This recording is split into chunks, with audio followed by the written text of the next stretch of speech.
दंडोत वंदन अनेक बार, सर्व कला समरथ, सर्व कला समरथ। डोलन तेरा को प्रभु, नानक दे कर हाथ। वाहिगुरु जी का खालसा, वाहिगुरु जी की फतेह। महाराज धन गुरु अर्जन देव महाराज की कृपा सदका जो उन्होंने शहीदी पुरब में लड़ीवार के मानसा च रहे हैं, सजे हुए दीवाना उन्होंने इतिहास के जो दर्शन कर रहे हैं। महाराज ने जीवन काल में किन्ने परोपकार किए, साढ़े कलयुगा जीवन की किया। महाराज की कृपा सदका असी श्रवण कर रहे सी परसों रोज तो कि माता गंगा जी नूं किस तरह साहिबजादा धन गुरु हरगोबिंद साहिब महाराज की जिहड़ी वो दात प्राप्त हुई।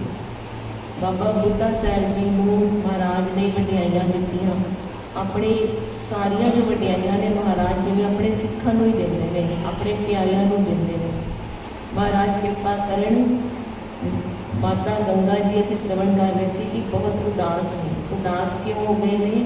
क्योंकि उन्होंने मनां ते वो गल्लां दा असर हो गया जो दासी ने आके दस्सिया है कि जिहड़े शरीक ने वो कहते हैं कि धन गुरु अर्जन देव महाराज की जी आरज है अरवल है घट है, तो वो जाण का जिवें इंतजार कर रहे हैं कि कहते हैं कोई साहिबजादा नहीं होणगे तो गुरियाई है जिहड़ी साडे पुत मेहरबान नहीं मिलेगी। माता जी का मन है जिहड़ा उदास हो गया, कुछ खाण नूं चित नहीं करता, नींद नहीं आती। हुण जदों पति सतगुरु आए ने गुरु के महल, क्योंकि महाराज के रुझेवे बड़े से, तो रुझेवियां विचों निकल के जदों महाराज रात्रि के समय अपने महलों में आते हैं, पलंग पर विराजमान होंगे ने। माता गंगा जी पास रिहा नहीं जाता। माता गंगा जी पास खड़े होके हाथ जोड़ के बेनती करन लग जाते हैं। कहते ने सतगुरु देव पिता अपने पति को कहते हैं कि तुसी जेड़े हो सारियां नूं दातां वंडदे हो, जो सिख आंदा है आप झोली भर के भेजते हो, तो घर भी तो मेरी झोली भरो। एक औरत का जिहड़ी घर की लक्ष्मी जिन्हों असीं कहते हैं उसका जीवन कैसा है, जो कोई पुत्री नहीं, कोई धी नहीं, लोक ते परलोक दोनों में ही फिर भी शोभा नहीं होती। ਉਹਦੇ ਘਰ ਜਿਹਦੇ ਘਰ ਦੀਵਾ नहीं बलता औलाद का, कहते ਉਹਦੇ लोग ਉਹਦੀ शोभा नहीं होती, शरीक भी ਉਹਨੂੰ ताने मीने मारते हैं।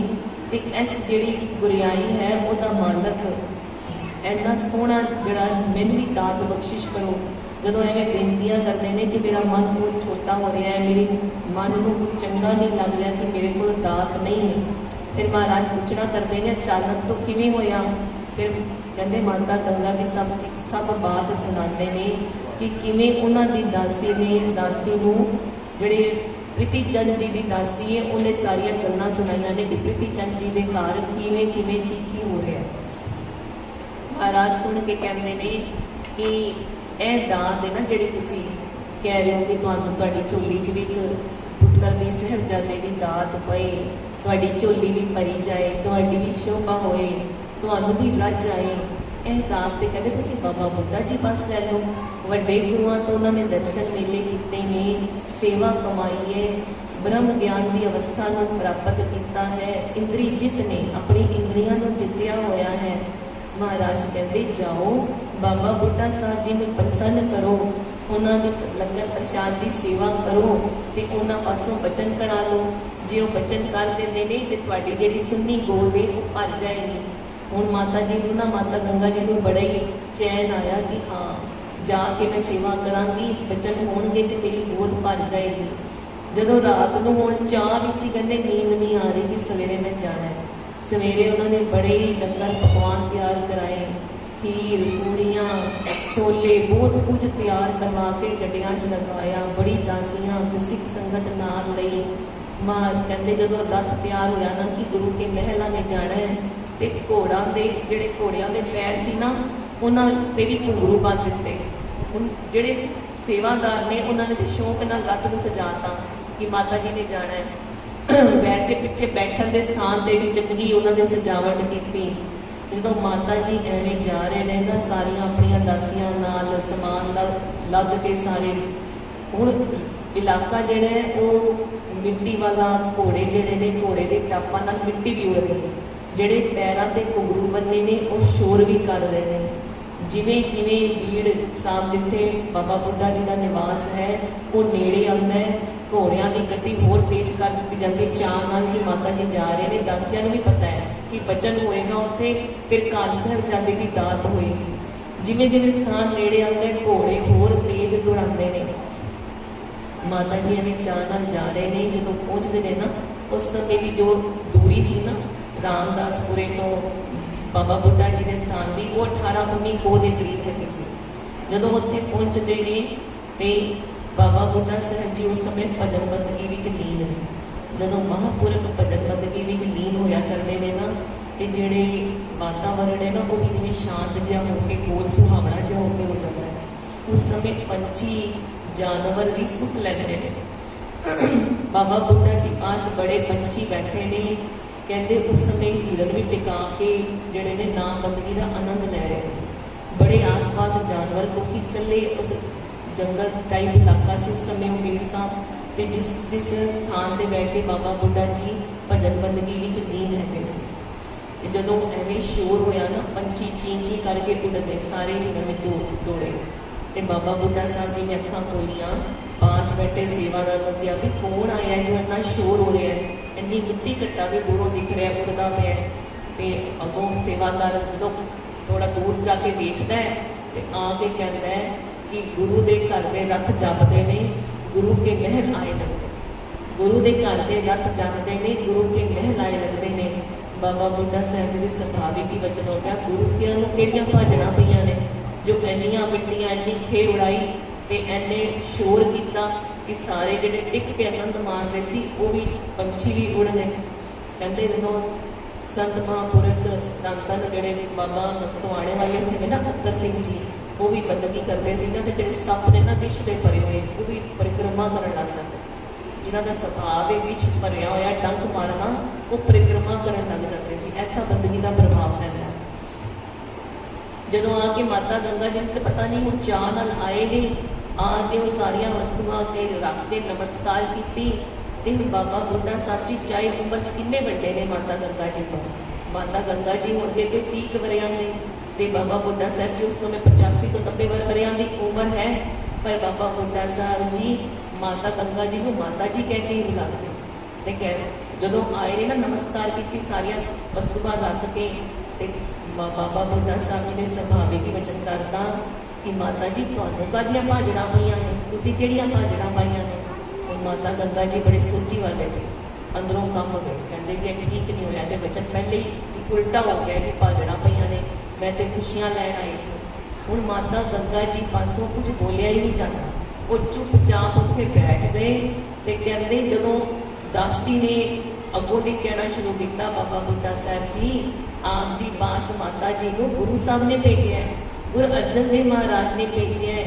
ਗੁਰੂ ਅਰਜਨ ਦੇਵ ਮਹਾਰਾਜ ਨੇ ਕਿਹਾ ਤੁਸੀਂ ਗੁਰੂ ਨਾਨਕ ਦੇਵ ਜੀ ਦੇ ਸਮੇਂ ਤੋਂ ਵੱਡਿਆਂ ਗੁਰੂਆਂ ਤੋਂ ਦਰਸ਼ਨ ਕੀਤੇ ਨੇ, ਤੁਸੀਂ ਬੜੀ ਸੇਵਾ ਕਮਾਈ ਹੈ, ਜੇ ਆਪ ਜੀ ਖੁਸ਼ ਹੋ ਕੇ ਵਚਨ ਕਰੋ ਤੇ ਮਾਤਾ ਜੀ ਦੀ ਸੁਣੀ ਗੋਦ ਜਿਹੜੀ ਭਰ ਜਾਏ, ਘਰ ਗੁਰਿਆਈ ਦਾ ਮਾਲਕ ਆਏ, ਸੋਹਣਾ ਬਲਸ਼ਾਲੀ ਪੁੱਤ ਜੋ ਮਾਤਾ ਜੀ ਨੂੰ ਕਾਮਨਾ ਪੂਰੀ ਹੋਵੇ।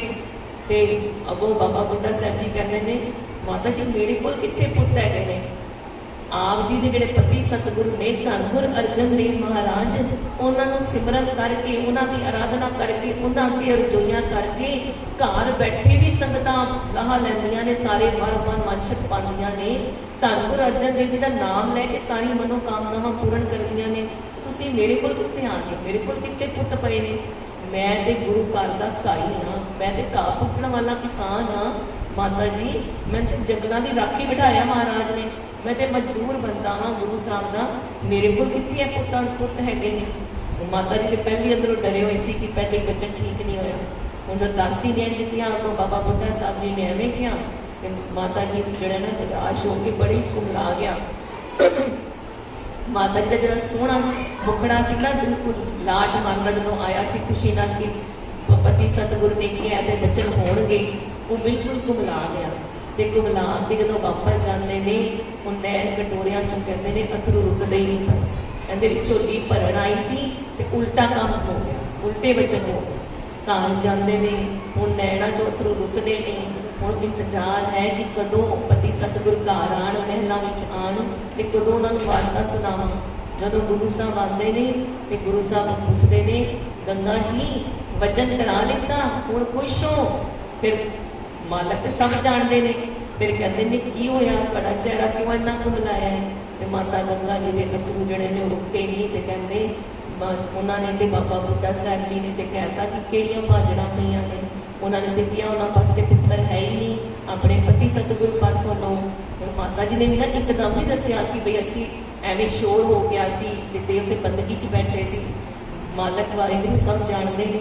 ਧੰਨ ਗੁਰੂ ਅਰਜਨ ਦੇਵ ਮਹਾਰਾਜ ਕਹਿੰਦੇ ਤੁਸੀਂ ਕਿਸ ਤਰ੍ਹਾਂ ਗਏ ਸੀ, ਕਿਵੇਂ ਪ੍ਰਸ਼ਾਦਾ ਛਕਾਇਆ ਸੀ? ਕਹਿੰਦੇ ਜੀ ਮੈਂ ਇੰਨਾ ਲੰਗਰ ਲੈ ਕੇ ਗੱਡਿਆਂ ਤੇ ਲੱਦ ਕੇ ਇਹ ਸਾਰੀਆਂ ਦਾਸੀਆਂ ਸਿੱਖਾਂ ਨੂੰ ਨਾਲ ਲੈ ਕੇ ਗਈ ਸੀ। ਕਹਿੰਦੇ ਗੰਗਾ ਜੀ ਜਦੋਂ ਮਹਾਂਪੁਰਖਾਂ ਪਾਸ ਜਾਈਏ ਨਾ, ਜਿਹੜੇ ਮਹਾਂਪੁਰਖ ਇੱਕ ਮਿੱਕ ਹੋ ਚੁੱਕੇ ਹੁੰਦੇ ਨੇ ਵਾਹਿਗੁਰੂ ਜੀ ਨਾਲ, ਜਦੋਂ ਉਹਨਾਂ ਦੀ ਸ਼ਰਨ ਜਾਈਏ, ਉਹਨਾਂ ਕੋਲੋਂ ਕੁਝ ਲੈਣ ਜਾਈਏ ਤੇ ਛੋਟੇ ਹੋ ਕੇ ਜਾਈਏ, ਝੋਲੀ ਅੱਡ ਕੇ ਜਾਈਏ। ਉਹਨਾਂ ਕੋਲ ਬਸ ਕੁਝ ਲੈਣ ਗਏ ਆ ਤੇ ਉਹਨਾਂ ਨੂੰ ਆਪਣਾ ਆਪਾ ਨਾ ਜਣਾਈਏ ਕਿ ਤੁਸੀਂ ਆਪਣਾ ਆਪਾ ਜਣਵਾਇਆ ਕਿ ਅਸੀਂ ਗੁਰੂ ਕੇ ਹੁੰਦੇ ਆ, ਸਾਡੇ ਪਾਸ ਰੱਥ ਨੇ ਸੇਵਾ ਲਈ, ਇੰਨੀਆਂ ਦਾਸੀਆਂ ਨੇ, ਇੰਨੇ ਸਿੱਖ ਸੇਵਕ ਨੇ। ਕਹਿੰਦੇ ਉਹਨਾਂ ਨੂੰ ਆਪਣਾ ਆਪਾ ਨਾ ਜਣਾਈਏ। ਦੇਖੋ ਗੁਰੂ ਸਾਹਿਬ ਨੇ ਉਹ ਜ਼ਮੀਨ ਵੀ ਤਿਆਰ ਕਰਨੀ ਹੈ ਮਾਤਾ ਗੰਗਾ ਜੀ ਦੇ ਅੰਦਰ, ਜਿਹੜੀ ਪਵਿੱਤਰ ਕੁੱਖ ਤੋਂ ਗੁਰੂ ਹਰਗੋਬਿੰਦ ਸਾਹਿਬ ਮਹਾਰਾਜ ਨੇ ਆਇਆ। ਜਿਹੜੇ ਕਿਰਤਾਂ ਮਾਤਰ ਵੀ ਹੈ ਨਾ ਕਿ ਬਈ ਅਸੀਂ ਗੁਰੂ ਕੇ ਮਹਿਲਾ, ਮਹਾਰਾਜ ਨੇ ਉਹ ਵੀ ਕੱਢ ਦੇਣਾ ਘੰਟਾ। ਮਹਾਰਾਜ ਦੀ ਗੀਤਾ ਮਹਾਰਾਜ ਜਾਣਦੇ ਨੇ ਕਿ ਮਹਾਰਾਜ ਨੇ ਸਭ ਖੇਡ ਕਿਉਂ ਰਚੀ ਕਿ ਬਾਬਾ ਬੁੱਢਾ ਸਾਹਿਬ ਪਾਸ ਜਾਓ। ਕਹਿੰਦੇ ਆਪਣਾ ਆਪਾ ਨਾ ਜਣਾਈਏ। ਜਿਹੜੇ ਪੁਰਾਣੇ ਗੁਰਮੁਖ ਹੁੰਦੇ ਸੀ ਨਾ, ਜਦੋਂ ਗੁਰੂ ਘਰ ਜਾਂਦੇ ਸੀ, ਜੇ ਆਪਣੀ ਗੱਡੀਆਂ ਤੇ ਜਾਣ, ਗੁਰੂ ਘਰ ਤੋਂ ਦੂਰ ਸਕੂਟਰ ਗੱਡੀ ਰੁਕਦਾ ਸੀ, ਫਿਰ ਥੋੜੇ ਕਦਮ ਪੈਦਲ ਚੱਲਦੇ ਸੀ। ਕੋਈ ਭਾਵਨਾ ਸੀ ਵਿੱਚ, ਕੋਈ ਰਮਜ਼ ਸੀ ਕਿ ਗੁਰੂ ਘਰ ਨਿਮਰਤਾ ਨਾਲ ਜਾਣਾ ਹੈ। ਕਹਿੰਦੇ ਆਪਣਾ ਆਪ ਨਾ ਜਣਾਈਏ, ਅਤ ਨਿਮਰਤਾ ਧਾਰ ਕੇ। ਮਾਤਾ ਗੰਗਾ ਜੀ ਨੂੰ ਕਹਿੰਦੇ ਨੇ ਗੰਗਾ ਜੀ ਅਤ ਨਿਮਰਤਾ ਧਾਰਨ ਕਰਕੇ ਜਾਈਏ ਤੇ ਝੋਲੀ ਬਣਦੀ ਹੈ। ਕਹਿੰਦੇ ਹੁਣ ਜੁਗਤ ਸੁਣੋ, ਜੇ ਕੋਈ ਜੁਗਤ ਦੱਸ ਦਵੇ ਨਾ ਤੇ ਜੁਗਤੀ ਨਾਲ ਤੇ ਫਿਰ ਸਭ ਕੁਝ ਮਿਲ ਜਾਂਦਾ ਹੈ। ਜੇ 6ਵੇਂ ਪਾਤਸ਼ਾਹ ਦੇ ਸਮੇਂ ਉਹ ਮਾਈ ਜਿਹੜੀ ਇਹ ਉਦਾਸ ਹੋ ਕੇ ਜਾ ਰਹੀ ਸੀ ਕਿ ਮੇਰੇ ਕਰਮਾਂ 'ਚ ਪੁੱਤਰ ਨਹੀਂ ਲਿਖਿਆ, ਵਾਰਸਿਕ ਮਿਲ ਗਿਆ ਸੀ ਨਾ ਇੱਕ ਜੁਗਤੀ ਵਾਲੇ, ਤੇ ਉਹਨਾਂ ਨੇ ਕਿਹਾ ਕਿ ਕਹਿ ਦੇਣਾ ਸੀ ਨਾ ਗੁਰੂ ਸਾਹਿਬ ਨੂੰ, ਜੇ ਪਹਿਲੇ ਵੀ ਲਿਖਿਆ ਲਿਖਣ ਵਾਲੇ ਤੁਸੀਂ ਉਹ ਹੁਣ ਲਿਖ ਦੋ। ਉਹ ਜੁਗਤੀ ਕੰਮ ਆ ਗਈ। ਫਿਰ ਜਾ ਕੇ ਘੋੜੇ ਤੇ ਖੜੀ ਹੋ ਗਈ। ਉਹ ਘੋੜੇ ਦਾ ਨਾਮ ਵੀ ਸੁਹੇਲਾ ਘੋੜਾ ਸੀ। ਕਹਿੰਦੇ ਮਹਾਰਾਜ ਆਪਣੇ ਸੁਹੇਲੇ ਘੋੜੇ ਤੇ ਸਵਾਰ ਸੀ ਤੇ ਜਾ ਕੇ ਫਿਰ ਅੱਗੇ ਮਾਈ ਖੜੀ ਹੋ ਗਈ, ਮਹਾਰਾਜ ਲਿਖਣ ਵਾਲੇ ਉੱਥੇ ਵੀ ਤੁਸੀਂ, ਇੱਥੇ ਵੀ ਤੁਸੀਂ। ਮਹਾਰਾਜ ਮੁਸਕਰਾ ਪਏ ਕਿ ਉਹ ਜੁਗਤੀ ਸਿੱਖ ਕੇ ਆਈ ਹੈ। ਤੇ ਮਹਾਰਾਜ ਨੇ ਇੱਕ ਪਾਣਾ ਸੀ ਤੇ 7 ਪੈ ਗਏ ਸੀ, ਆਪ ਸਭ ਜਾਣਾ 7 ਪੁੱਤਰ ਹੋਏ ਸੀ। ਹੁਣ ਮਾਤਾ ਗੰਗਾ ਜੀ ਨੂੰ ਗੁਰੂਦੇਵ ਕਹਿੰਦੇ ਨੇ ਗੰਗਾ ਜੀ ਹੁਣ ਤੁਸੀਂ ਜੁਗਤੀ ਸੁਣੋ ਕਿ ਕਿਸ ਜੁਗਤ ਨਾਲ ਜਾਣਾ ਹੈ। ਕਹਿੰਦੇ ਮੈਂ ਤੇ ਕਮਲੀ ਹਾਂ, ਮੈਨੂੰ ਤੇ ਸੇਵਾ ਕਰਨ ਦੀ ਜਾਚ ਨਹੀਂ ਆਈ। ਪਤੀ ਸਤਿਗੁਰੂ ਦੇਵ ਤੁਸੀਂ ਸਮਝਾਓ ਕਿ ਹੁਣ ਕਿਸ ਜੁਗਤ ਨਾਲ ਜਾਵਾਂ, ਜੇ ਪਹਿਲੀਆਂ ਵੀ ਮਾਫੀਆਂ ਮਿਲ ਜਾਣ ਤੇ ਮੇਰੀ ਝੋਲੀ ਹੁਣ ਭਰ ਜਾਵੇ। ਕਹਿੰਦੇ ਹੁਣ ਤੁਸੀਂ ਆਪਣੇ ਹੱਥੀਂ ਪ੍ਰਸ਼ਾਦਾ ਤਿਆਰ ਕਰਨਾ। ਪਹਿਲੇ ਦਾਸੀਆਂ ਪਾਸੋਂ ਤਿਆਰ ਕਰਵਾਇਆ ਨਾ ਤੇ ਸਿੱਖ ਸੰਗਤਾਂ ਪਾਸੋਂ ਗੱਡੀਆਂ 'ਤੇ ਲਗਵਾਇਆ ਹੈ। ਕਹਿੰਦੇ ਆਪਣੇ ਹੱਥ ਨਾਲ ਸਵੇਰੇ ਚੱਕੀ ਪੀਣੀ ਹੈ, ਆਟੇ ਨੂੰ ਪੀਸਣਾ ਹੈ ਤੇ ਕਹਿੰਦੇ ਉਹਦੇ ਵਿੱਚ ਅੱਧਾ ਆਟਾ ਕਣਕ ਦਾ ਪਾਉਂਗੇ ਤੇ ਅੱਧਾ ਪਾਣਾ ਹੈ ਛੋਲਿਆਂ ਦਾ। ਦੇਖੋ ਹੁਣ ਅਸੀਂ ਫਿਰ 6ਵੇਂ ਪਾਤਸ਼ਾਹ ਦੇ ਜਦੋਂ ਗੁਰਪੁਰਬ ਮਨਾਵਾਂਗੇ ਨਾ, ਧਿਆਨ ਨਾਲ ਸੁਣਨਾ ਕਰੋ ਕਿ ਪ੍ਰਸ਼ਾਦਾ ਕਿਵੇਂ ਤਿਆਰ ਹੁੰਦਾ ਹੈ ਤੇ ਬਾਬਾ ਬੁੱਢਾ ਸਾਹਿਬ ਜੀ ਦੇ ਦਰ ਤੇ, ਗੁਰੂ ਅਰਜਨ ਦੇਵ ਮਹਾਰਾਜ ਦੇ ਦਰ ਤੇ ਕਿਵੇਂ ਪ੍ਰਵਾਨ ਹੁੰਦਾ ਹੈ। ਕਹਿੰਦੇ ਗੁਰੂ ਅਰਜਨ ਦੇਵ ਮਹਾਰਾਜ ਆਪ ਦੱਸ ਰਹੇ ਨੇ ਪ੍ਰਸ਼ਾਦਾ ਕਿਵੇਂ ਤਿਆਰ ਕਰਨਾ। ਕਹਿੰਦੇ ਅੱਧਾ ਆਟਾ ਪਾਣਾ ਕਣਕ ਦਾ, ਅੱਧਾ ਪਾਣਾ ਛੋਲਿਆਂ ਦਾ। ਉਹਨੂੰ ਪੀ ਕੇ ਬਾਣੀ ਪੜ੍ਹਦੇ ਬਾਬਾ ਬੁੱਢਾ ਸਾਹਿਬ ਜੀ ਦਾ ਧਿਆਨ ਕਰਨਾ ਮਨ ਵਿੱਚ ਕਿ ਉਹਨਾਂ ਲਈ ਪ੍ਰਸ਼ਾਦਾ ਤਿਆਰ ਕਰ ਰਹੇ ਹਾਂ। ਕਹਿੰਦੇ ਫਿਰ ਵਿੱਚ ਨਮਕ ਪਾਣਾ ਹੈ। ਫਿਰ ਕਹਿੰਦੇ ਗੰਗਾ ਜੀ ਚੰਗਾ ਘਿਓ ਦੇਸੀ ਪਾਣਾ ਹੈ, ਵਿੱਚ ਮੋਣ ਪਾਣੀ ਹੈ, ਪ੍ਰਸ਼ਾਦੇ ਨਰਮ ਹੋਣ। ਬਾਬਾ ਬੁੱਢਾ ਸਾਹਿਬ ਜੀ ਦਾ ਸਰੀਰ ਜਿਹੜਾ ਬੁੱਢਾ ਹੈ ਨਾ, ਕਹਿੰਦੇ ਚੰਗੀ ਮੋਣ ਪਾਣੀ ਹੈ, ਘਿਓ ਪਾਣਾ ਹੈ, ਪ੍ਰਸ਼ਾਦੇ ਨਰਮ ਹੋਣ। ਕਹਿੰਦੇ ਫਿਰ ਜਿਹੜੇ ਪ੍ਰਸ਼ਾਦੇ ਪਕਾਣੇ ਨੇ ਨਾ, ਪਤਲੇ ਤੇ ਸੁੱਕੇ ਨਹੀਂ ਬਣਾਉਣੇ, ਮੋਟੇ ਥੋੜੇ ਗਿਰੀ ਵਾਲਾ ਪ੍ਰਸ਼ਾਦਾ ਬਣਾਉਣਾ ਹੈ। ਘਿਓ ਪਾ ਕੇ ਗਿਰੀ ਵਾਲਾ ਮੋਟਾ ਪ੍ਰਸ਼ਾਦਾ ਬਣਾਉਣਾ ਹੈ। ਫਿਰ ਅੱਗੋਂ ਗੁਰਪਿਤਾ ਜੀ ਕਹਿੰਦੇ ਨੇ ਕਿ ਇੱਕ ਭਾਂਡਾ ਧੋ ਕੇ ਸਾਫ਼ ਕਰਕੇ ਉਹਨੂੰ ਧੂਪ ਦਿਖਾਉਣੀ ਹੈ। ਪਹਿਲੇ ਜ਼ਮਾਨੇ 'ਚ ਕੀ ਕਰਦੇ ਸੀ ਕਿ ਭਾਂਡੇ ਨੂੰ ਧੋ ਕੇ ਨਾ ਉਹਦੇ ਵਿੱਚ ਕੋਈ ਖੁਸ਼ਬੂ ਨਾ ਰਹਿ ਜਾਏ, ਕੋਈ ਕਿੜਕਾ ਮਾਤਰ ਜੂਠਦਾ ਨਾ ਰਹਿ ਜਾਏ, ਕਿ ਉਹਦੀ ਕੋਈ ਸਮੈਲ ਨਾ ਆਏ, ਤੇ ਧੂਪ ਦਿੰਦੇ ਸੀ। ਉਹਦੇ ਨਾਲ ਖੁਸ਼ਬੂ ਨਾਲ ਭਾਂਡਾ ਬਿਲਕੁਲ ਪਵਿੱਤਰ ਹੋ ਜਾਂਦਾ ਸੀ। ਕਹਿੰਦੇ ਐਵੇਂ ਭਾਂਡੇ ਨੂੰ ਧੋ ਕੇ ਸਾਫ਼ ਕਰਨਾ ਹੈ, ਉਹਨੂੰ ਧੁੱਪ ਦੇਣੀ ਹੈ। ਧੁੱਪ ਨਾਲ ਜਦੋਂ ਬਿਲਕੁਲ ਸੁੱਚਾ ਹੋ ਜਾਏਗਾ ਫਿਰ ਉਹਦੇ ਵਿੱਚ ਦਹੀਂ ਪਾਣੀ ਹੈ ਤੇ ਪਾਣੀ ਬਹੁਤ ਘੱਟ ਪਾਣਾ ਹੈ ਤੇ ਗਾੜੀ ਲੱਸੀ ਤਿਆਰ ਕਰਨੀ ਹੈ। ਫਿਰ ਮਹਾਰਾਜ ਕਹਿੰਦੇ ਉਹ ਗਾੜੀ ਲੱਸੀ ਉਸ ਭਾਂਡੇ ਵਿੱਚ ਪਾਣੀ, ਜਿਹੜੇ ਗੰਢੇ ਲੈਣੇ ਨਾ ਪਿਆਜ਼ ਉਹ ਵੀ ਥੋੜੇ ਮੋਟੇ ਲੈਣੇ, ਉਹ ਮੋਟੇ ਲੈ ਕੇ ਐਵੇਂ ਸੋਹਣੀ ਤਰ੍ਹਾਂ ਆਪਣੇ ਹੱਥੀਂ ਪ੍ਰਸ਼ਾਦਾ ਤਿਆਰ ਕਰਨਾ। ਗੰਗਾ ਜੀ ਬਾਣੀ ਪੜ੍ਹਨੀ, ਧਿਆਨ ਬਾਬਾ ਬੁੱਢਾ ਸਾਹਿਬ ਜੀ ਦਾ ਕਰਨਾ ਕਿ ਉਹਨਾਂ ਦੇ ਪਾਸ ਜਾਣਾ ਹੈ, ਆਪਣੀ ਝੋਲੀ ਅੱਡ ਕੇ ਬੇਨਤੀ ਕਰਨੀ ਹੈ। ਫਿਰ ਗੰਗਾ ਜੀ ਜਦੋਂ ਉੱਥੇ ਨਿਮਰਤਾ ਸਹਿਤ ਪਹੁੰਚ ਜਾਓਗੇ ਨਾ ਤੇ ਕਹਿੰਦੇ ਅਤ ਨਿਮਰਤਾ ਨਾਲ ਆਪਣੇ ਮੁਖ ਨਾਲ ਬੇਨਤੀ ਕਰਨੀ ਹੈ। ਦਾਸੀ ਨੇ ਨਹੀਂ ਕਹਿਣਾ ਕਿ ਉਹ ਤੁਹਾਡੀ ਬੇਨਤੀ ਕਰੇਗਾ, ਕਿ ਪਹਿਲੇ ਦਾਸੀ ਨੇ ਸਾਰੀ ਗੱਲ ਕਹੀ ਸੀ ਨਾ ਕਿ ਮਾਤਾ ਗੰਗਾ ਜੀ ਆਏ ਨੇ, ਗੁਰਦੇਵ ਨੇ ਭੇਜਿਆ। ਕਹਿੰਦੇ ਆਪਣੀ ਬੇਨਤੀ ਆਪਣੇ ਮੁਖ ਨਾਲ ਆਪ ਕਰਨੀ ਹੈ ਬਾਬਾ ਬੁੱਢਾ ਸਾਹਿਬ ਜੀ ਅੱਗੇ। ਕਹਿੰਦੇ ਇਸ ਜੁਗਤ ਨਾਲ ਜਾਓਗੇ ਤੁਹਾਡੀ ਝੋਲੀ ਭਰ ਜਾਏਗੀ। ਹੁਣ ਮਾਤਾ ਗੰਗਾ ਜੀ ਪਿਛਲੀ ਰਾਤ ਤੋਂ ਵੀ ਜ਼ਿਆਦਾ ਖੁਸ਼ ਨੇ ਕਿ ਹੁਣ ਗੁਰਦੇਵ ਨੇ ਪੂਰੀ ਗੱਲ ਸਮਝਾਤੀ ਹੈ, ਹੁਣ ਮੈਂ ਚੰਗੀ ਤਰ੍ਹਾਂ ਸੇਵਾ ਕਰਨੀ ਹੈ। ਅੰਮ੍ਰਿਤ ਵੇਲੇ ਉੱਠ ਕੇ ਗੁਰਦੇਵ ਨੇ ਕਿਹਾ ਸੀ ਪ੍ਰਸ਼ਾਦੇ ਤਿਆਰ ਕਰਨੇ ਨੇ, ਬੜਾ ਚਾਅ, ਅੰਮ੍ਰਿਤ ਵੇਲੇ ਦਾ ਇੰਤਜ਼ਾਰ ਹੋ ਰਿਹਾ ਹੈ। ਹੁਣ ਨੀਂਦ ਨਹੀਂ ਆ ਰਹੀ, ਪਾਸੇ ਮਾਰ ਕੇ ਜਦੋਂ ਅੰਮ੍ਰਿਤ ਵੇਲਾ ਹੁੰਦਾ ਹੈ ਉੱਠ ਕੇ ਸੁੱਚੇ ਹੁੰਦੇ ਨੇ, ਇਸ਼ਨਾਨ ਪਾਣੀ ਕਰਦੇ ਨੇ, ਕੁਝ ਨੀਂਦ ਕਰਕੇ ਨਾਲ ਹੀ ਜਿਹੜੀ ਇਹ ਚੱਕੀ ਪੀਣੀ ਸ਼ੁਰੂ ਕਰ ਦਿੰਦੇ ਨੇ। ਜਿਵੇਂ ਸਮਝਾਇਆ ਸੀ ਗੁਰਪਿਤਾ ਜੀ ਨੇ ਉਸੇ ਤਰ੍ਹਾਂ ਪ੍ਰਸ਼ਾਦੇ ਤਿਆਰ ਕਰਦੇ ਨੇ। ਦਾਸੀਆਂ ਕਹਿੰਦੀਆਂ ਨੇ ਆਟਾ ਅਸੀਂ ਪੀਸਦੇ ਨੇ, ਕਣਕ ਅਸੀਂ ਪੀਸਦੇ ਹਾਂ। ਕਹਿੰਦੇ ਨਾ ਤੁਸੀਂ ਪਰੇ ਹੋ ਜੋ, ਮੈਂ ਆਪਣੇ ਹੱਥੀਂ ਸੇਵਾ ਕਰਨੀ, ਜਿਵੇਂ ਮੇਰੇ ਪਤੀ ਸਤਿਗੁਰੂ ਨੇ ਸਮਝਾਇਆ। ਕਹਿੰਦੇ ਉਵੇਂ ਹੀ ਸੇਵਾ ਕਰਕੇ ਲੱਸੀ ਵਾਲਾ ਭਾਂਡਾ ਵੀ ਉਵੇਂ ਹੀ ਤਿਆਰ ਕਰਦੇ ਨੇ। ਗੁਰਬਾਣੀ ਵਿੱਚ ਵੀ ਆਉਂਦਾ ਨਾ ਭਾਂਡਾ ਧੋਏ ਬੈਸ ਧੂਪ ਕੋ ਦੇਵੋ ਤੋ ਦੁੱਧੇ ਕੋ ਜਾਵੋ, ਵੀ ਜਿਹੜੇ ਭਾਂਡੇ ਵਿੱਚ ਦੁੱਧ ਪਾਣਾ ਹੈ ਉਹਨੂੰ ਧੋ ਕੇ ਸਾਫ਼ ਕਰਕੇ ਧੂਪ ਦਿਓ, ਫਿਰ ਦੁੱਧ ਲੈਣ ਜਾਓ। ਅਸੀਂ ਫ੍ਰਿਜ ਵਿੱਚ ਵੀ ਦੁੱਧ ਢੱਕ ਕੇ ਰੱਖਦਾ ਨਹੀਂ, ਫਰੂਟ ਦੀ ਸਮੈਲ ਕਿੰਨੀ ਜਲਦੀ ਦੁੱਧ ਵਿੱਚ ਹੋ ਜਾਂਦੀ ਹੈ ਨਾ। ਇਸ ਰਮਜ਼ ਹੈ ਗੁਰਪਿਤਾ ਜੀ ਦੀ ਕਿ ਲੱਸੀ ਵਗੈਰਾ ਹਰ ਚੀਜ਼ ਜਿਹੜੀ ਹੈ ਉਹ ਪੀਣ ਜੋ ਹੋਵੇ ਤੇ ਸੁੱਚੀ ਹੋਵੇ, ਜਿਹੜੀ ਬੰਦਗੀ ਵਿੱਚ ਬਾਧਾ ਨਾ ਪਏ। ਪਹਿਲੇ ਮਾਤਾ ਜੀ ਦੇ ਜਿਹੜੇ ਜਾਣ ਨਾਲ ਭਜਨ ਬੰਦਗੀ ਵਿੱਚ ਰੁਕਾਵਟ ਪਈ ਸੀ, ਪੰਛੀ ਵੀ ਉੱਡ ਗਏ ਸੀ, ਭਜਨ ਬੰਦਗੀ ਚ ਲੀਨ ਸੀ ਨਾ ਬਾਬਾ ਬੁੱਢਾ ਸਾਹਿਬ ਜੀ। ਕਹਿੰਦੇ ਹੁਣ ਐਵੇਂ ਦਾ ਪ੍ਰਸ਼ਾਦਾ ਤਿਆਰ ਕਰਨਾ ਜਿਹੜਾ ਸਰੀਰ ਨੂੰ ਸੁੱਖ ਦੇ ਤੇ ਹੋਰ ਵੀ ਫਿਰ ਅੱਗੋਂ ਦੀ ਭਜਨ ਬੰਦਗੀ ਨੂੰ ਜੀ ਕਰੇ, ਉਵੇਂ ਸਾਤਵਿਕਤਾ ਨਾਲ ਤੇ ਸੁੱਚਾ ਜਿਹੜਾ ਹੈ ਉਹ ਪ੍ਰਸ਼ਾਦਾ ਤਿਆਰ ਕਰਨਾ ਹੈ। ਹੁਣ ਜਦੋਂ ਰਾਤ ਨੂੰ ਗੁਰਪਿਤਾ ਜੀ ਨੇ ਇੱਥੇ ਮਾਤਾ ਗੰਗਾ ਜੀ ਨੂੰ ਸਮਝਾਣਾ ਕੀਤਾ ਹੈ ਤੇ ਬਾਬਾ ਬੁੱਢਾ ਸਾਹਿਬ ਵੀ ਤੇ ਸਭ ਜਾਣਦੇ ਨਾ ਕੀ ਲੀਲਾ ਹੋ ਰਹੀ ਹੈ। ਹੁਣ ਰਾਤ ਨੂੰ ਜਦੋਂ ਸੇਵਾਦਾਰ ਨੇ ਬਾਬਾ ਬੁੱਢਾ ਸਾਹਿਬ ਜੀ ਦੇ ਥਾਲ ਸਜਾਉਣ ਦੀ ਕੀਤੀ ਹੈ ਨਾ, ਬਾਬਾ ਬੁੱਢਾ ਸਾਹਿਬ ਜੀ ਕਹਿੰਦੇ ਨੇ ਨਹੀਂ, ਸਵੇਰੇ ਮੇਰੀ ਮਾਂ ਨੂੰ ਲਿਆਏਗੀ ਪ੍ਰਸ਼ਾਦਾ, ਮੈਂ ਉਹ ਛੱਡਾਂਗਾ। ਜੇ ਮਾਂ ਇੰਨੀ ਮਿਹਨਤ ਕਰਕੇ ਪ੍ਰਸ਼ਾਦਾ ਲਿਆਏ ਤੇ ਮੈਨੂੰ ਵੀ ਤੇ ਚੰਗੀ ਭੁੱਖ ਲੱਗੀ ਹੋਣੀ ਚਾਹੀਦੀ ਹੈ। ਦੇਖੋ ਬਾਬਾ ਬੁੱਢਾ ਸਾਹਿਬ ਜੀ ਤੇ ਪਹਿਲੇ ਹੀ ਤਿਆਰੀ ਕਰ ਲਈ, ਰਾਤੀ ਉਹਨਾਂ ਨੇ ਪ੍ਰਸ਼ਾਦਾ ਨਹੀਂ ਛਕਿਆ। ਕਹਿੰਦੇ ਜੇ ਮੇਰੀ ਮਾਂ ਇੰਨੀ ਮਿਹਨਤ ਕਰਕੇ ਲਿਆਏਗੀ ਪ੍ਰਸ਼ਾਦਾ, ਮੇਰੇ ਪਿਤਾ ਨੇ ਸਮਝਾਇਆ ਪ੍ਰਸ਼ਾਦ ਕਿਵੇਂ ਤਿਆਰ ਕਰਨਾ ਹੈ, ਫਿਰ ਪ੍ਰਸ਼ਾਦਾ ਖਾਣ ਦਾ ਆਨੰਦ ਤਾਂ ਹੀ ਜੇ ਮੈਨੂੰ ਡੈਡੀ ਭੁੱਖ ਲੱਗੀ ਹੋਏ, ਮੈਂ ਫਿਰ ਰੱਜ ਕੇ ਪ੍ਰਸ਼ਾਦਾ ਖਾਵਾਂ ਤੇ ਮਾਲਕ ਦੀ ਕਿਰਪਾ ਨਾਲ ਫਿਰ ਐਸਾ ਪੁੱਤਰ ਹੋਏ ਜਿਹੜਾ ਦੁਨੀਆ ਵੇਖੇ। ਕਹਿੰਦੇ ਕਿ ਜਦੋਂ ਬਾਬਾ ਬੁੱਢਾ ਸਾਹਿਬ ਜੀ ਰਾਤੀ ਵੀ ਪ੍ਰਸ਼ਾਦਾ ਨਹੀਂ ਛਕਿਆ, ਸਵੇਰੇ ਇੰਤਜ਼ਾਰ ਕੀਤੀ ਮਾਂ ਆਏਗੀ, ਉਵੇਂ ਹੀ ਬੰਦਗੀ ਵਿੱਚ ਲੀਨ ਨੇ। ਜਦੋਂ ਆਉਂਦੇ ਨੇ ਮਾਤਾ ਜੀ ਕਿਵੇਂ ਆਉਂਦੇ ਨੇ ਹੁਣ? ਕਹਿੰਦੇ ਮਾਤਾ ਜੀ ਨੇ ਸਾਰਾ ਟੋਕਰਾ ਜਿਹੜਾ ਤਿਆਰ ਕਰਕੇ ਆਪਣੇ ਸਿਰ ਤੇ ਰੱਖਿਆ, ਫਿਰ ਪੈਰਾਂ ਵਿੱਚ ਜੋੜਾ ਨਹੀਂ ਪਾਇਆ, ਨੰਗੇ ਪੈਰੀ 18-19 ਕੋਹ ਦਾ ਸਫ਼ਰ ਤਿਆਰ ਕੀਤਾ। ਉਹ ਆਪਣੇ ਕੋਮਲ ਪੈਰਾਂ ਨਾਲ, ਕਿਉਂਕਿ ਗੁਰੂ ਕੇ ਮਹਿਲ ਨੇ ਕੋਈ ਮਜ਼ਦੂਰੀ ਵਾਲਾ ਕੰਮ ਤੇ ਨਹੀਂ ਕਰਦੇ ਨਾ, ਕੋਈ ਕੰਮ ਐਵੇਂ ਤਾਂ ਨਹੀਂ ਕਰਦੇ ਕਿ ਸਰੀਰ ਨੂੰ ਆਦਤ ਤੇ ਕੰਮ ਕਰਨ ਦੀ। ਕਹਿੰਦੇ ਉਹ ਫਿਰ ਨੰਗੇ ਪੈਰੀ ਚੱਲ ਕੇ ਵਾਹਿਗੁਰੂ ਮੰਤਰ ਦਾ ਜਾਪ ਕਰਦੇ ਹੋਏ ਬਾਬਾ ਬੁੱਢਾ ਸਾਹਿਬ ਜੀ ਪਾਸ ਪਹੁੰਚੇ। ਹਲੇ ਦੂਰੋਂ ਹੀ ਵੇਖ ਰਹੇ ਨੇ ਬਾਬਾ ਬੁੱਢਾ ਜੀ ਇੰਤਜ਼ਾਰ ਕਰਦੇ ਹੋਏ, ਅੱਗੇ ਹੋ ਕੇ ਮਾਤਾ ਜੀ ਪਾਸ, ਮਾਤਾ ਜੀ ਤੁਸੀਂ ਮੇਰੇ ਲਈ ਇੰਨਾ ਕਸ਼ਟ ਝੱਲਿਆ, ਮੈਂ ਇਸ ਲਾਇਕ ਕਿੱਥੇ ਆ? ਕਹਿੰਦੇ ਬਾਬਾ ਬੁੱਢਾ ਜੀ ਨੇ ਸਿਰ ਤੋਂ ਟੋਕਰਾ ਆਪ ਥੱਲੇ ਲਵਾਇਆ। ਕਹਿੰਦੇ ਮੈਨੂੰ ਡੈਡੀ ਭੁੱਖ ਲੱਗੀ ਸੀ। ਮਾਂ ਦੀਆਂ ਆਂਦਰਾਂ ਹੁੰਦੀਆਂ ਨੇ ਨਾ ਮਾਤਾ ਜੀ, ਮਾਂ ਦੀ ਆਂਦਰਾਂ ਜਾਣਦੀਆਂ ਨੇ, ਬੱਚਾ ਸੁੱਤਾ ਵੀ ਹੋਏ ਤਾਂ ਉੱਠ ਕੇ ਦੁੱਧ ਪਿਆਉਂਦੀ ਹੈਗੀ, ਮਾਂ ਜਾਣਦੀ ਹੈ ਬੱਚੇ ਨੂੰ ਭੁੱਖ ਲੱਗੀ ਹੈ। ਤੁਸੀਂ ਜਾਣਦੇ ਸੀ ਨਾ ਮੈਨੂੰ ਭੁੱਖ ਲੱਗੀ ਹੈ, ਤਾਂ ਕਰਕੇ ਤੁਸੀਂ ਇੰਨਾ ਕਸ਼ਟ ਝਾਲ ਕੇ ਮੇਰੇ ਲਈ ਪ੍ਰਸ਼ਾਦਾ ਲੈ ਕੇ ਆਏ ਹੋ। ਹੁਣ ਪਹਿਲੇ ਕੀ ਕਿਹਾ ਸੀ, ਕਿਹੜੀਆਂ ਭਾਜੜਾਂ ਪੈ ਗਈਆਂ ਨੇ। ਹੁਣ ਬਾਬਾ ਬੁੱਢਾ ਸਾਹਿਬ ਜੀ ਕਹਿੰਦੇ ਗੁਰੂ ਕੀ ਮਹਿਲਾ ਨੂੰ ਮਾਤਾ ਜੀ ਨੂੰ ਤੇ ਰੱਥ ਜੱਚਦੇ ਨੇ, ਤੁਸੀਂ ਨੰਗੇ ਪੈਰੀ ਕਿਉਂ ਆਏ? ਤੁਸੀਂ ਰੱਥ ਵਿੱਚ ਸਵਾਰ ਹੋ ਕੇ ਆਣਾ ਸੀ। ਹੁਣ ਪ੍ਰੇਮ ਨਾਲ ਕਹਿੰਦੇ ਨੇ ਤੁਹਾਨੂੰ ਰੱਥ ਜੱਚਦੇ ਨੇ, ਤੁਸੀਂ ਰੱਥ ਵਿੱਚ ਸਵਾਰ ਹੋ ਕੇ ਆਣਾ ਸੀ। ਜਦੋਂ ਬਾਬਾ ਬੁੱਢਾ ਸਾਹਿਬ ਜੀ ਨੂੰ ਫਿਰ ਪ੍ਰਸ਼ਾਦਾ ਮਾਤਾ ਜੀ ਨੇ ਆਪ ਆਪਣੇ ਹੱਥੀ ਥਾਲ ਪਰੋਸ ਕੇ ਅੱਗੇ ਧਰੀ, ਨਮਸਕਾਰ ਕਰਕੇ ਬੈਠੇ। ਗੁਰੂ ਕੇ ਮਹਿਲ ਨੇ ਤੇ ਸਿੱਖ ਨੂੰ ਨਮਸਕਾਰ ਕਰਕੇ ਬੈਠੇ ਨੇ। ਜਦੋਂ ਸਿੱਖ ਜੀ ਬਾਬਾ ਬੁੱਢਾ ਸਾਹਿਬ ਜੀ ਨੂੰ ਨਮਸਕਾਰ ਕਰਕੇ ਬੈਠਦੇ ਨੇ, ਬਾਬਾ ਬੁੱਢਾ ਸਾਹਿਬ ਜੀ ਪ੍ਰਸ਼ਾਦਾ ਛਕਦੇ ਨੇ ਤੇ ਮਾਤਾ ਗੰਗਾ ਜੀ ਨੂੰ ਪ੍ਰਸ਼ਾਦਾ ਛਕਾਉਂਦੇ ਪ੍ਰੇਮ ਨਾਲ ਕੀ ਕਹਿੰਦੇ ਨੇ, मैनू कल की माफ़ी दे दो, मैं अनजान सा, मैनू सेवा करने की जाच नहीं आती सी कि सेवा किस तरह करीदी। पति सतगुरु ने समझाया, मैनू कल की माफ़ी दे दो। बाबा बुढ़ा साहब जी के आनंद विच कहते माता जी, मावां भी कोई बच्चों को एवें कहंदियां ने, तुसीं ते वड्डे हो, तुसीं ते सब जानते हो। जदों प्रशादा छक लिता ना तो हुण अरदास का वेला आया तो माता जी की कहते ने, बाबा बुढ़ा साहब जी तुसी धन गुरु नानक देव जी, धन गुरु अंगद देव जी, धन गुरु अमरदास जी, धन गुरु रामदास महाराज के दर्शन किए, सेवा कमाई। तुसी हुण पति सतगुरु धन गुरु अर्जन देव महाराज की भी सेवा कमा रहे हो।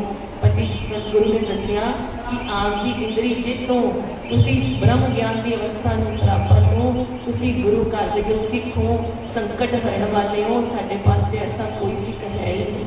तुसी कृपा करो, बचन करो, अरदास करो कि यह गुरियाई का मालक भुख तो आए कि मैंने भी दुनिया के मेहने ताने ना सहने पैण। जदों बाबा बुढ़ा साहब जी अरदास करन लगे ना, कहते अकाल पुरख वालों ही कोई एवें दा विद बनी। उस समय तेज जिहड़ी है हवा चलण लग गई, तेज हवा चली तो बदल अचानक तो गरजण लग जाते हैं। जदों बदल गरजते हैं तो बिजली जिहड़ी लिशकदी है, एकदम चमक मारती है। एवें लगता है कि जिवें बदल कोई सुरमा है तो उहदे हत्थ विच जिहड़ी किरपान है ना फड़ी हुई, वो लिशक मार रही है। वायुमंडल के सारे जिहड़ा वो प्रभाव है ना, उन्होंने बाबा बुढ़ा साहब जी समझते हैं, क्योंकि अंदर सब पता है। एवें बाबा बुढ़ा साहब जी अंदर ध्यान हो गए, जिवें 6वें पातशाह के आने तो पहले ही दीदार कर रहे हैं। तो कहते माता जी जिवें बदल गरज रहे हैं ना तो बिजली लिशका मार रही है, एवें जानो वो बलशाली गुरियाई का मालक हुण आएगा, जिदे हाथ विच किरपान सोहेगी। वो आएगा जिहड़ा रण का प्रेमी होएगा, रणभूमि का, ते संग्राम अत मचाएगा। जिंदे कहते जिवें तुसीं गंढे लैके आए हो ना, मैं मुक्की मार के ना उन्होंने भनिया एवें वो दुष्टां दा मुक्का मार के कहते ने सिर भन दिया करेगा, इन्ना बलशाली होएगा। माता जी उहदा शरीर इन्ना सोहना होएगा, इन्ना उच्चा लंबा होएगा कि वैरी ने जिहड़े देख के भी कम जिया करनगे ते जिहड़े भगत जन आणगे वो वेख के इन्ना अंदर रज जिया करनगे। एवें दी शोभा होएगी उहदी। एक नहीं माता जी, वो 2-2 कृपाना पहनेगा। फिर बाबा बुढ़ा साहब जी ने उसी दिन नाम रखता, कहते माता जी उसका नाम रखना है हरगोबिंद। हरगोबिंद तुहाडे घर आएगा तो वो मीरी पीरी दी 2 कृपाना पहनेगा, उहदे अगे सारी लुकाई जिहड़ी चुकेगी। ऐसा गुरियाई का मालक आएगा कि तुसीं धन धन हो जाओगे, तुहाडा भी दुनिया ते आना ना जिहड़ा वो सफल हो जाएगा, गुरु के महल होना। ऐसा गुरियाई का मालक, ऐसा पुत्र की दात तुहानूं प्राप्त होगी। जदों एवें दे बचन सुने बाबा बुढ़ा जी पास, माता जी ते इंज खुशी नाल चाह नाल भर गए, धन धन हो गए। फिर बाबा बुढ़ा साहब जी को नमस्कार करते हैं। तो कोई मन्नत पूरी हो जाए, जिवें एक बच्चा नहीं होता कि लिपट के माँ प्यो को प्यार करता है, फिर करता है, फिर करता है। कहते जदों इन्ने वचन हो गए, इन्ने सोहने सोहने, एक बार मत्था टेकते हैं, 2 बार टेकते हैं, तीजी बार फिर टेकते हैं, बलिहारे जाते हैं कि अज तो जिवें मेरी झोली पूरी भरती है। जिहड़े जन्मां जन्मां तो जिवें बंदा एक जिहड़ी हुण भी सानूं कोई किसी भैन नूं अगर घर औलाद नहीं होती, वो कितना तरसदी है। उस जमाने में जो गुरु साहब का काल चल रहा है, उस जी भैन होंगी सी, उन्हें जिन्हें जीना ही मुश्किल कर देते थे। क्यों? उन्होंने कई तरह के ताने मारते थे, बांझ कहना, शरीका ने कुछ कहना। जदों माता गंगा जी के अगों दूहों हुई सी ना गुरु 6वें पातशाह की, तो जदों फिर पहली बारी जदों दादी बड़े सी ना, तां भी बड़े खुश होए सी। कहते मेरी नूहां नूं जिहड़े सहज नाल पुत्र की दात मिली है ना, मैं बड़ी खुश हाँ, क्योंकि मैनूं बड़ी सहक के मिली। माता गंगा जी उस समय भी बड़े खुश हुए थे। फिर 6वें पातशाह ने कहा माता जी खुश होते कोई वर दो, तो फिर माता जी ने वर दिता कि तेरी पुत्रा की जोड़ी रल जाए। कहते माता जी बस इन्ना ही होर वार बख्शिश करो। कहते फिर 2 जोड़ियां रल जाएंगी, 4 पुत्र हो। कहते फिर 6वें पातशाह ने मंग क्या सी, फिर एक धी भी कर दे। फिर बीबी वीरो जी भी आए थे। कहते फिर 2 जोड़ियां रल जाए तो एक धी भी तेरे घर आए। फिर 5 पुत्रां की दात ते एक 6वीं धी की दात जिहड़ी है वो माता गंगा जी ने दी सी आशीर्वाद रूप में अपने पुत्र हरगोबिंद साहब जी। क्यों? क्योंकि प्रसन्न बड़े हुए सी कि गुरु नानक के घर तो सहज नाल दात मिली है, मैनूं जिहड़ी है ना बड़ी सह के ताने खा खा के दी सी। ये दर्द कोई जानता है जिन्होंने दर्द होता है। फिर कहते जदों हुण इन्नियां चोलियां भर गईयां, माता गंगा ਜਿਹੜੇ ਸਿੱਖ ਸੇਵਕ ਨੇ ਨਾ ਉਹ ਛੁਪ ਕੇ ਨਾਲ ਆਏ ਨੇ। ਜਦੋਂ ਮਾਤਾ ਜੀ ਦਾ ਖਿੜਿਆ ਹੋਇਆ ਚਿਹਰਾ ਵੇਖਿਆ ਦਾਸੀਆਂ ਨੇ ਤੇ ਸੇਵਕਾਂ ਨੇ, ਉਹ ਸਮਝ ਗਏ ਨੇ ਕਿ ਮਾਤਾ ਜੀ ਨੂੰ ਬਚਤ ਹੋ ਗਏ ਨੇ। ਮਾਤਾ ਜੀ ਹੁਣ ਤੇ ਰੱਥ ਵਿੱਚ ਸਵਾਰ ਹੋ ਜਾਓ। ਨਹੀਂ, ਜਿਵੇਂ ਆਈ ਸੀ ਸ਼ੁਕਰ ਵਿੱਚ ਜਾਣਾ ਵੀ ਪੈਦਲ ਉਵੇਂ ਹੀ। ਬੜੇ ਮਾਤਾ ਜੀ ਉਵੇਂ ਹੀ ਪੈਦਲ ਚੱਲ ਕੇ ਜਾਂਦੇ ਨੇ। ਜਿਹੜੇ ਪੈਰ ਨੇ ਕਹਿੰਦੇ ਚਰਨ ਦੇ ਸੋਹਣੇ ਕੋਮਲ, ਉਹ ਬੜੇ ਥੱਕ ਜਾਂਦੇ ਨੇ, ਰਸਤੇ 'ਚ ਸਾਈ ਵੀ ਲੈਂਦੇ ਨੇ, ਪਰ ਜਾਂਦੇ ਪੈਦਲ ਨੇ। ਜਾ ਕੇ ਫਿਰ ਜਦੋਂ ਹਰਿਮੰਦਰ ਸਾਹਿਬ ਰਾਮਦਾਸਪੁਰੇ ਪਹੁੰਚਦੇ ਨੇ ਤੇ ਫਿਰ ਉੱਥੇ ਗੁਰੂ ਸਾਹਿਬ ਦੇ ਸਥਾਨ ਤੇ ਜਿਹੜਾ ਹਰਿਮੰਦਰ ਸਾਹਿਬ ਦਾ ਨਿਰਮਾਣ ਹੋਇਆ ਹੈ, ਉੱਥੇ ਨਮਸਕਾਰ ਕਰਦੇ ਨੇ, ਨਤਮਸਤਕ ਹੁੰਦੇ ਨੇ ਤੇ ਵੱਡੇ ਗੁਰੂਆਂ ਦਾ ਨਾਮ ਲੈ ਕੇ ਅਰਦਾਸ ਬੇਨਤੀ ਸ਼ੁਕਰਾਨੇ ਦੀ ਕਰਕੇ ਫਿਰ ਆਪਣੇ ਨਿੱਜੀ ਸਥਾਨ ਆਪਣੇ ਮਹਿਲਾਂ ਵਿੱਚ ਜਾਂਦੇ ਨੇ। ਹਰਿਮੰਦਰ ਸਾਹਿਬ ਬੇਨਤੀਆਂ ਕੀ ਕਰਦੇ ਨੇ? ਸ਼ੁਕਰ ਦੀਆਂ ਕਿ ਸ਼ੁਕਰ ਹੈ ਜੋ ਜੁਗਤਪਤੀ ਸਤਿਗੁਰੂ ਦੇਵ ਦੀ ਦਸਤੀ ਸੀ, ਜੋ ਸੇਵਾ ਦੀ ਜਾਂਚ ਦਸਤੀ ਸੀ, ਗੁਰੂ ਨਾਨਕ ਦੇ ਘਰ ਤੋਂ ਇਹ ਦਾਤ ਦੇ ਜਿਹੜੇ ਬਚਤ ਹੋਏ ਨੇ, ਮਹਾਰਾਜ ਦਾ ਸ਼ੁਕਰ ਕਰਦੇ ਨੇ। ਧੰਨ ਗੁਰੂ ਨਾਨਕ ਦੇਵ ਸਾਹਿਬ ਜੀ, ਧੰਨ ਗੁਰੂ ਨਾਨਕ ਦੇਵ ਸਾਹਿਬ ਜੀ, ਧੰਨ ਗੁਰੂ ਅੰਗਦ ਦੇਵ ਸਾਹਿਬ ਜੀ, ਧੰਨ ਗੁਰੂ ਅੰਗਦ ਦੇਵ ਸਾਹਿਬ ਜੀ, ਧੰਨ ਗੁਰੂ ਅਮਰਦਾਸ ਸਾਹਿਬ ਜੀ, ਧੰਨ ਗੁਰੂ ਅਮਰਦਾਸ ਸਾਹਿਬ ਜੀ, ਧੰਨ ਗੁਰੂ ਰਾਮਦਾਸ ਸਾਹਿਬ ਜੀ, ਧੰਨ ਗੁਰੂ ਰਾਮਦਾਸ ਸਾਹਿਬ ਧੰਨ ਜੀ, ਗੁਰੂ ਅਰਜਨ ਦੇਵ ਸਾਹਿਬ ਜੀ, ਧੰਨ ਗੁਰੂ ਅਰਜਨ ਦੇਵ ਸਾਹਿਬ ਜੀ। ਸਾਰੇ ਗੁਰੂ ਸਾਹਿਬਾਂ ਦਾ ਨਾਮ ਲੈ ਕੇ, ਜਿਵੇਂ ਹੁਣ ਸਾਡੇ ਕੋਤੇ ਪਾਤਸ਼ਾਹ 10ਵੀਂ ਦੀ ਵਾਰ ਹੈ ਨਾ, ਅਸੀਂ ਕਹਿੰਦੇ ਹਾਂ ਪ੍ਰਥਮ ਭਗਵਤੀ ਸਿਮਰਨ ਹੈ ਗੁਰੂ ਨਾਨਕ ਲੈਂਦੇ ਆਏ। ਉਸ ਸਮੇਂ ਵਾਰ ਨਹੀਂ ਸੀ ਤੇ ਸਾਰੇ ਗੁਰੂਆਂ ਦਾ ਨਾਮ ਲੈ ਕੇ ਮਾਤਾ ਗੰਗਾ ਜੀ ਸ਼ੁਕਰ ਦੀ ਅਰਦਾਸ ਕਰਦੇ ਨੇ। ਜੋ ਸ਼ੁਕਰਾਨੇ ਕਰਦੇ ਨੇ ਨਾ, ਉਹਨਾਂ ਦੀ ਝੋਲੀਆਂ ਅੱਗੇ ਵੀ ਭਰੀਆਂ ਰਹਿੰਦੀਆਂ। ਮਹਾਰਾਜ ਸ਼ੁਕਰ ਦੀ ਅਰਦਾਸ ਕਰਕੇ ਫਿਰ ਆਪਣੇ ਨਿੱਜੀ ਸਥਾਨਾਂ ਤੇ ਮਹਿਲਾਂ ਵਿੱਚ ਜਾਂਦੇ ਨੇ। ਮਹਾਰਾਜ ਕਿਰਪਾ ਕਰਨ, ਜੋ ਗੁਰੂ ਨਾਨਕ ਦੁੱਖਾ ਕੀਨੀ ਦਾਤ, ਜਿਹੜੀ ਦਾਤ ਮਿਲੀ ਕੱਲ ਅਸੀਂ ਸ਼ਰਵਣ ਕਰਾਂਗੇ, ਦਰਸ਼ਨ ਕਰਾਂਗੇ। ਜਮਿਆ ਭੂਤ ਭਗਤ ਗੋਬਿੰਦ ਦਾ, ਲਿਖਿਆ ਪ੍ਰਗਟਿਆ ਸਭ ਮੈਂ ਲਿਖਿਆ ਤੁਰਤਾ। ਮਹਾਰਾਜ ਕਿਰਪਾ ਕਰਨ, ਸਮੇਂ ਦੀ ਸਮਾਪਤੀ ਹੈ। ਜੂਲ ਤੇ ਨਿਸ਼ਾਨ ਰਹੇ ਸੰਤ ਮਹਾਰਾਜ ਕੇ, ਸਜਤੇ ਦੀਵਾਨ ਰਹੇ। ਗੁਰੂ ਮਹਾਰਾਜ ਵਾਹਿਗੁਰੂ ਜੀ ਕਾ ਖਾਲਸਾ,